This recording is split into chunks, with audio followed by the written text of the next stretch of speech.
it's time to see just how profitable a failure can be. CD Projekt Red's once glowing reputation has of course been a little bit in the toilet since Cyberpunk 2077, but they have been trying to win back their fans and their stakeholders. Well, despite the PR nightmare and the stock price plummeting, the studio have in fact had a huge, record-setting 2020. CD Projekt Red were so keen to tell everybody about this strong year that they released their two record-breaking numbers a full week before the rest of their annual report. Consolidated sales revenues were $562 million, which is in fact more than double the previous record year of 2015, The Witcher 3's launch. Net profits were $303 million, more than triple their previous record, also set in 2015. Now these are real big numbers, and they just show us how much commercial success the company had in 2020. I mean, it's no surprise. Cyberpunk 2077 amassed 8 million pre-orders in the years, leading up to its release, and shifted almost 14 million copies in the first month. The Witcher 3 also had its strongest year since, by the way, tipping the series' lifetime sales to over 50 million units. Now, thankfully, their annual report has went into more detail on these numbers, because if there's one thing to know about Cyberpunk 2077's launch, it was that it was a lucrative disaster. The game's sorry launch, of course, reached its low point during the refund drama, where really, the game selling huge numbers in its first month didn't improve sentiment, because all of that really meant is that the game was an instant commercial success despite the extreme quality issues. Players, of course, turned to the refunds, and retailers, oddly enough, relaxed their policies to oblige. Both Sony and Microsoft eventually offered no-quibble refunds through their digital stores. Of course, Sony then really went far. They actually delisted the game from sale entirely, and it still hasn't been reinstated, despite CD Projekt Red, or I guess though, they have said that the two parties do have friendly relationships over the game's return. Now, it got even wackier for retail, because in the US, GameStop even offered no-hassle refunds for the physical copies of the game, even if the discs, or the boxes had been opened, and Best Buy even did the same. Just goes to show the scale of shit show going on here. Now, CD Projekt Red launched an in-house option to refund the game that was apparently out of their own pocket. So this Help Me Refund scheme was open for a limited time in December, and the goal was, of course, to help customers who could not get their refunds from the original retailers. The whole thing was a bit confusing PR-wise, and you might think, surely a commercial disaster.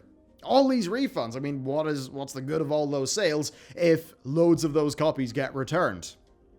No, it wasn't really a problem at all, actually. CD Projekt Red's annual report confirmed that, well, they only refunded 30,000 copies out of the 13.7 million sold through for the first month. Now, granted, that figure only applies to the refunds that the studio itself directly facilitated, and not the refunds done by other marketplaces and retailers. But still, the number is shockingly low. And although it was pretty fiddly to, do the scheme and there's a few hoops to jump through, I mean, some people probably gave up, but still, only 30,000 copies. Now, here's where this all gets real, because in total, CD Projekt Red estimate that these out-of-pocket refunds cost them about $2.23 million, including marketing. Now, this figure is part of a larger $51.2 million, which is provisions for returns. And that basically encompasses all refunds and lost sales. So refunds made through physical and digital retailers cost $10.65 million, while an additional $38.34 million refers to projected lost sales from things like, the game having its issues and its absence from the PlayStation Store. Now, CD Projekt Red believe that absence also is hurting sales on PC and Xbox, so there are projected losses on those platforms that fit in there as well. But here's the point. Their total game sales in 2020 were $563.7 million. And that means that those losses to refunds barely made a dent. Basically irrelevant.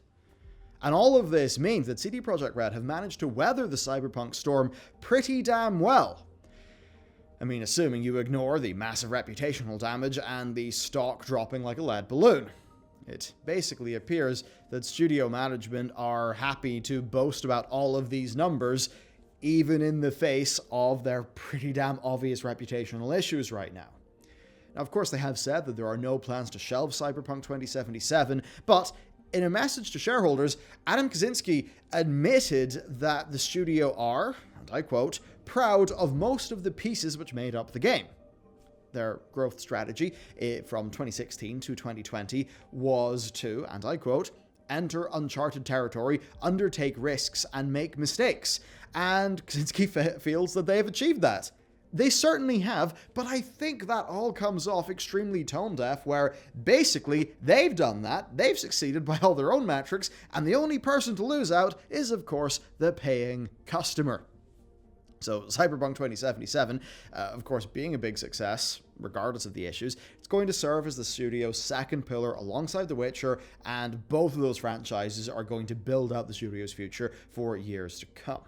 Now, Kaczynski's message is, I can see why there is some optimism, because they've done super well, and they're undergoing a pretty big reorg of the studio so that all of this bullshit doesn't happen again, and that certainly is good stuff. But the optics feel odd given the circumstances, and I think they've got a long road ahead when it comes to rebuilding their pretty damn shattered reputation. And it seems like management understand that they've had problems, but I have to wonder if they underestimate what they've lost. Because their previously stellar reputation was what kept fans on board through all of those Cyberpunk delays.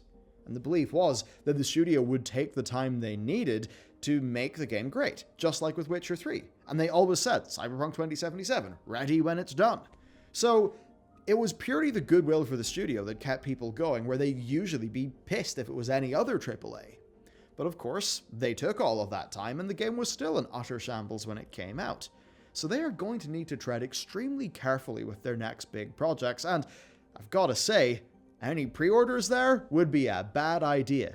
And I think one lesson here is, don't pre-order a game a year before it comes out. I mean, damn. Imagine if you did. They were able to realize that income, and man, what a rough situation. And even with the updates they've done, the game on Steam is a pretty damn rough 66% for recent reviews. So yeah, those updates really haven't helped that much. And it's all a stark contrast to Witcher 3's stellar Steam user score. It won't be enough to just fire out a few patches for Cyberpunk 2077. I basically think they need a rebuild of most of that game's open world systems. It seems to me like that game is, far, far from done. They had a rare thing, genuine benefit of the doubt from players. Very few have that in today's industry, and they completely squandered it. I mean, everything from their jumping of the gun with their record revenues, all of the bluster they've done recently with their financials, to their insistence that things are actually getting fixed up quite well. I think it does speak to a bit of a lack of accepting responsibility here. Kaczynski signs off his statement to investors by saying that the management has steered the studio through difficult times before, and that they're stronger for it. But I think what it really fails to acknowledge is that, no, management steered the studio directly into those difficulties. And that they did so well, and probably knew that they did so well, in spite of also knowing that they were ultimately releasing a bad product to customers. I think that just does go to show how much of a financial incentive was there to get it out in that year, and that ultimately they were willing to sacrifice their customers for money. So ultimately, they traded in people's goodwill, they let everybody down, they've still succeeded wildly, and they're going around boasting about it. And the thing is, it's the fanboyism that is so strong with this company. And I mean, I get it, I love Witcher 3, it's one of my favorite games. But if any other big AAA did this, what would happen? I bet the other AAAs are jealous of this current level of success in spite of clear issues that are absolutely the studio's fault. Imagine if Ubisoft, EA, and Activision could get away with this sort of thing. And that just goes to show the power of parasocial relationships. Beware of them with streamers and YouTubers and influencers and all that jazz, but also with companies. And maybe even more so with companies, because, I mean, an influencer screws around with their audience and their audience can go at them and it will cause clear damage. But here's a situation where CD Projekt Red screwed around with us and they really haven't taken too much of a financial hit. We cannot let companies get complacent to think that they are the company of the people and then rest on that and exploit it. Just look what winning by default and all that community parasocial stuff did to Blizzard Entertainment. A company that absolutely, I think, did take its success for granted.